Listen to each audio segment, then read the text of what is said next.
Hi all, this is Friday evening. 3 മണിയൊക്കെ ആയപ്പോഴത്തേനും ഞാൻ വീടൊക്കെ ഒന്ന് വൃത്തിയാക്കാനായിട്ട് ഇറങ്ങി കേട്ടോ. ഇന്ന് ഇച്ചിരി നേരത്തെയാണ്. സാധാരണ ഈ സമയത്തൊന്നും അങ്ങനെ തൂക്കാനോ ഒന്നും നിൽക്കാറില്ല. കാരണം ഇന്ന് ഫ്രൈഡേ ആയതുകൊണ്ട് അച്ചാച്ചൻ നമുക്ക് വെള്ളിയാഴ്ച ദിവസങ്ങളിൽ നൊയമ്പാണ്. അതായത് നോൺ വെജ് ഒന്നും കഴിക്കില്ല, വെജ് മാത്രം. അച്ചാച്ചൻ അങ്ങനെയല്ല, അച്ചാച്ചൻ ഫാസ്റ്റിംഗ് ആയിരിക്കും. രാവിലെ തൊട്ട് വൈകിട്ട് 6 മണി വരെ പള്ളിയിൽ പോയിട്ട് വന്നിട്ടേ ഫുഡ് കഴിക്കത്തുള്ളൂ. അപ്പം അച്ചാച്ചന് ഫുഡ് ഉണ്ടാക്കണം. അപ്പം അതുകൊണ്ട് ഞാൻ നേരത്തെ വീടെല്ലാം തൂത്ത് വൃത്തിയാക്കിയിടാമെന്ന് വെച്ചു കേട്ടോ. അങ്ങനെ തൂത്തെല്ലാം വൃത്തിയാക്കി ക്ലീൻ ചെയ്തിട്ടിട്ടുണ്ട്. അതിനുശേഷം വന്ന് ഞാൻ അച്ചാച്ചൻ കുടിക്കാനായിട്ട് നാരങ്ങ വെള്ളം പിഴിഞ്ഞ് ഫ്രിഡ്ജിലോട്ട് വയ്ക്കണം. അപ്പോൾ നാരങ്ങയൊക്കെ പിഴിഞ്ഞുകൊണ്ടിരുന്നപ്പോൾ തന്നെ മൂത്ത ആൾ സ്കൂളിൽ നിന്ന് വന്നു കേട്ടോ. അത് കഴിഞ്ഞ് ഞാൻ നാരങ്ങയൊക്കെ പഞ്ചസാരയിട്ട് കലക്കി ഫ്രിഡ്ജിലോട്ട് വയ്ക്കുകയാണ് കേട്ടോ. അത് കഴിഞ്ഞിട്ട് ഞാൻ പിന്നെ ഉള്ളിയൊക്കെ അരിഞ്ഞ് ഞാൻ റെഡിയാക്കി വെച്ചിട്ടുണ്ട്. ഇന്ന് ഭൂരിയാണ് ഉണ്ടാക്കാൻ പ്ലാൻ ഇട്ട്. സാധാരണ അരി ആഹാരങ്ങളാണ് കഴിക്കാറ്. ഇന്നിപ്പോൾ അരിപ്പൊടിയൊന്നും ഇല്ലായിരുന്നു. അപ്പോൾ പിന്നെ ഞാൻ കരുതി ഭൂരി ഉണ്ടാക്കാമെന്ന്. അപ്പോൾ അതാ ചെറിയൊരു ഉള്ളിക്കറി പോലെ സെറ്റ് ചെയ്യാമെന്ന് വെച്ചാൽ ഉരുളക്കിഴങ്ങൊന്നും ഇല്ലായിരുന്നു. അതുകൊണ്ട് ചെറിയൊരു ഉള്ളിക്കറി അങ്ങ് റെഡിയാക്കി കേട്ടോ. അപ്പോൾ ഞാൻ എണ്ണ ഒഴിച്ച് നോർമലായിട്ടുള്ള പിന്നെ ഇതിനകത്ത് സ്പെഷ്യലായിട്ട് ഞാൻ ആദ്യമായിട്ടാണ് ക്യാപ്സിക്കം ചേർത്ത് ഉള്ളിക്കറി വയ്ക്കുന്നത്. പക്ഷേ ടേസ്റ്റ് കൊള്ളാമായിരുന്നു കേട്ടോ, നല്ല ടേസ്റ്റായിരുന്നു. അങ്ങനെ മസാലയൊക്കെ ചേർത്ത് ക്യാപ്സിക്കം ഒരുപാട് അങ്ങ് വാടിയില്ല. ഞാൻ ജസ്റ്റ് നമ്മൾ ഒരു ക്രഞ്ചിനെസ് വരുന്ന പോലെ തന്നെ ക്യാപ്സിക്കം ഇട്ട് കൊടുത്തിട്ടുണ്ട് കേട്ടോ. അപ്പോൾ ഉള്ളിക്കറിയൊക്കെ സെറ്റായി. ഉള്ളിക്കറി സെറ്റാവുന്നതിൻ്റെ കൂടെ തന്നെ ഞാൻ ഇപ്പുറത്തെ സൈഡിൽ അതിനുള്ള ചായയും കൂടെ റെഡിയാക്കുന്നുണ്ട് കേട്ടോ. അപ്പോൾ വന്ന ഉടനെ ചായയൊന്നും കുടിക്കത്തില്ല, ഫുഡ് കഴിക്കാനേ ഇരിക്കത്തുള്ളൂ. പിന്നെ ആൾക്ക് തണുത്ത ചായയാണ് ഇഷ്ടം. ചൂട് ചായ വലിയ താല്പര്യമില്ല. ഈ തലവേദനയൊക്കെ വരുമ്പോഴേ ചൂട് ചായ കുടിക്കാറുള്ളൂ. അപ്പോൾ തണുത്തിരിക്കുന്നതാണ് ഇഷ്ടം. ഇപ്പോൾ രാവിലെ ആയാലും ഞാൻ എണീക്കുന്ന സമയത്ത് ഇട്ട് വയ്ക്കും. നാളെ എണീക്കുമ്പോൾ 8 മണിയാവും. അപ്പം ആ സമയമാകുമ്പോഴത്തേനും ചായ എല്ലാം റെഡി ആയിട്ടിരിക്കും. അപ്പോൾ പിള്ളേർക്ക് ഞാൻ ഒരു പാക്കറ്റ് നമ്മുടെ ആച്ചിയുടെ ഒരു പോപ്കോണിൻ്റെ പാക്കറ്റ് ഉണ്ടായിരുന്നു. അമ്മ വന്നപ്പോൾ കൊണ്ടുവന്നതാണ് കേട്ടോ. അപ്പോൾ അത് ഇട്ടപ്പോഴത്തേനും അതിനകത്ത് ഒന്നുമില്ല. അപ്പം ഞാൻ എന്തായാലും അത് പൊട്ടിച്ചതിന് ശേഷം നമ്മൾ നോർമലായിട്ടുള്ള ഒരു പാക്കറ്റ് പോപ്കോൺ വാങ്ങിച്ച് വെച്ചിട്ടുണ്ട്. അത് ഫ്ലേവേർഡൊന്നും അല്ലാതെ നോർമലായിട്ടുള്ള. അപ്പോൾ അതും കൂടെ ഉണ്ടാക്കാമെന്ന് വിചാരിച്ചു കേട്ടോ. ഇതിപ്പം ടൊമാറ്റോ ഫ്ലേവറാണ്. അപ്പോൾ അതിൻ്റെ ഒരു സാഷേ സീസണിങ് പാക്കറ്റും കൂടെ ഉണ്ട് അതിനകത്ത്. അപ്പോൾ അത് അവർ ഈ പോപ്കോൺ റെഡിയായതിന് ശേഷം നമ്മളിട്ടാൽ മതി എന്നാണ് പറഞ്ഞിരിക്കുന്നത് കേട്ടോ.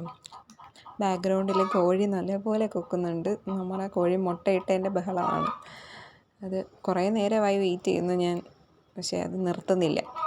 അപ്പോൾ അത് അങ്ങനെ നമ്മുടെ ഉള്ളിക്കറി ഒരു സെമി ഗ്രേവി പോലെ, അങ്ങനെ ഒരുപാട് ഗ്രേവി ഇല്ലാതെ ആണ് എടുത്തത് കേട്ടോ. അങ്ങനെ ഉള്ളിക്കറി റെഡിയായി. ആ സമയം കൊണ്ട് നമ്മുടെ പോപ്കോൺ പൊട്ടിക്കൊണ്ടിരിക്കുകയാണ് കേട്ടോ. അതിനുശേഷം ഞാനൊരു വലിയ പാത്രം എടുത്തിട്ട് അതിനകത്തോട്ട് ഈ പോപ്കോൺ തട്ടിയതിന് ശേഷം ഞാൻ ഈ സീസണിങ് ഒരുപാട് മൊത്തം ഇട്ടില്ല, ഞാൻ കുറച്ചേ ഇട്ടുള്ളൂ. കുറച്ചിട്ടിട്ട് ഒന്ന് മിക്സ് ചെയ്തപ്പം നല്ല ടേസ്റ്റ് ഉണ്ടായിരുന്നു. അപ്പോൾ അങ്ങനെയാണ് ഞാൻ പിന്നെ നമ്മുടെ കയ്യിലുണ്ടായിരുന്ന പോപ്കോണും കൂടെ ഇട്ട്, അത് നമുക്ക് നോർമലായിട്ട് എല്ലാ സൂപ്പർ മാർക്കറ്റിലും വാങ്ങിക്കാൻ കിട്ടും കേട്ടോ. നോർമൽ പാക്കറ്റിലാക്കി കിട്ടും. അപ്പോൾ അതും കൂടി ഞാൻ പൊട്ടിക്കാനായിട്ട് വെച്ചിട്ടുണ്ട് കേട്ടോ. അപ്പോൾ കുറച്ച് ഞാൻ സീസണിങ് ഇട്ട് നമ്മുടെ മറ്റേ ടൊമാറ്റോ ഫ്ലേവറിൻ്റെ അതിനകത്തോട്ട് ഇട്ട് കൊടുക്കുകയാണ്. ഇത് നമ്മുടെ ഒരു ടാങ്കി ഫ്ലേവറാണ്. അതായത് നമ്മുടെ പണ്ടത്തെ ചീറ്റോസ് ഇല്ലേ, Cheetos red colour ring type, അതിൻ്റെയൊക്കെ ഒരു ഫ്ലേവറാണ്. എനിക്കിഷ്ടപ്പെട്ടു കേട്ടോ. പിള്ളേർക്കും ഇഷ്ടപ്പെട്ടു. നമുക്ക് എപ്പോഴും കഴിക്കാവുന്നതല്ല, എന്നാലും പണ്ടത്തെ നമ്മുടെ ചീറ്റോസിൻ്റെയൊക്കെ ഒരു ടേസ്റ്റ്. അപ്പം ആ ഒരു ഫ്ലേവറായിരുന്നു. അങ്ങനെ അതും കൂടെ മിക്സ് ചെയ്ത്, അപ്പം ഞാൻ ബാക്കിയും കൂടെ ഒരു നമ്മൾ നോർമലായിട്ടൊരു വലിയ പാത്രത്തിനകത്തോട്ട് മറ്റതും കൂടെ റെഡിയായിട്ട് മൊത്തത്തിൽ മസാല ഇട്ട് മിക്സ് ചെയ്യുകയാണ് കേട്ടോ. അതായത് ഈ ഒരു കളറായി കിട്ടും. ഞാനൊന്ന് ടേസ്റ്റ് ചെയ്ത് നോക്കി, കൊള്ളാം, നല്ലതായിരുന്നു. പക്ഷേ എനിക്ക് കുറച്ചേ കിട്ടിയുള്ളൂ കേട്ടോ. പിള്ളേർ നമ്മുടെ അച്ചാച്ചൻ്റെ റിലേറ്റീവ്സ് എല്ലാം അടുത്താണ് താമസിക്കാൻ. അപ്പം അച്ചാച്ചൻ്റെ ഒരു അനിയനുണ്ട്, ബ്ലഡ് റിലേഷൻ അല്ല, അല്ലാതെ മമ്മിയുടെ ആങ്ങളയുടെ മോൻ. അപ്പം ആളുടെ മോളും ഉണ്ടായിരുന്നു. അവളും വൈകിട്ട് പിള്ളേരുടെ കൂടെ കളിക്കാനായിട്ട് വന്നു കേട്ടോ. അപ്പോൾ ഞാൻ ബാക്കിയിരുന്ന പോപ്കോണും കൂടെ തട്ടി ഒരു ഒരു പാത്രത്തിനകത്തോട്ടാക്കിയിട്ട് നമ്മുടെ സീസണിങ്ങും കൂടി ഇട്ടൊന്ന് മിക്സ് ചെയ്ത് അവർക്ക് 3 പേർക്കുമായിട്ട് കൊടുത്തു കേട്ടോ. അവർ ഒരു ചെറിയ പാത്രത്തിലാണ് 3 പേർക്കും കൊടുത്തെങ്കിൽ 2-3 വട്ടം വന്ന് വാങ്ങി കഴിച്ചു കേട്ടോ. ഞാൻ ഇഷ്ടപ്പെടുമെന്ന് വിചാരിച്ചില്ല, പക്ഷേ പിള്ളേർ കഴിച്ചു. അങ്ങനെ ഞാൻ വീണ്ടും ഒരു പീസും കൂടെ വായിലോട്ടിട്ട് കേട്ടോ. അത് കഴിഞ്ഞ് ഞാൻ പിന്നെ കുറച്ച് പാത്രങ്ങളുണ്ടായിരുന്നു, അതൊക്കെ ഒന്ന് കഴുകി സെറ്റാക്കി വെച്ചിട്ട് പൂരിക്കൊക്കെ കുഴയ്ക്കാനായിട്ട് നിന്നു കേട്ടോ. അപ്പോൾ പൂരിക്ക് ഞാൻ കുഴയ്ക്കാനായിട്ട് ഒരു 2-2.5 കപ്പ് ഗോതമ്പ് മാവ്, നോർമൽ ആട്ട, നമ്മൾ സൂപ്പർ മാർക്കറ്റിൽ നിന്ന് വാങ്ങിക്കുന്ന അങ്ങനെ ബ്രാൻഡഡൊന്നുമല്ല, നോർമലായിട്ടുള്ള ആട്ടപ്പൊടിയാണ് യൂസ് ചെയ്യുന്നത്. ഒരു 2 കപ്പ് 2.5 കപ്പോളം ഇട്ട് കേട്ടോ.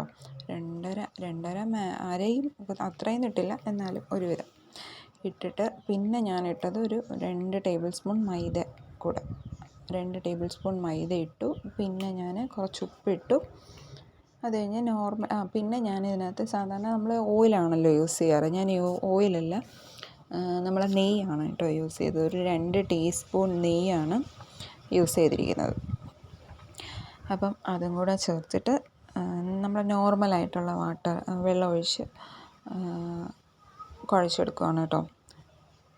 2 ടേബിൾ സ്പൂൺ നെയ്യും കൂടെ ഒഴിച്ച് നോർമൽ വെള്ളത്തിൽ ഞാൻ കുഴച്ചെടുക്കാം.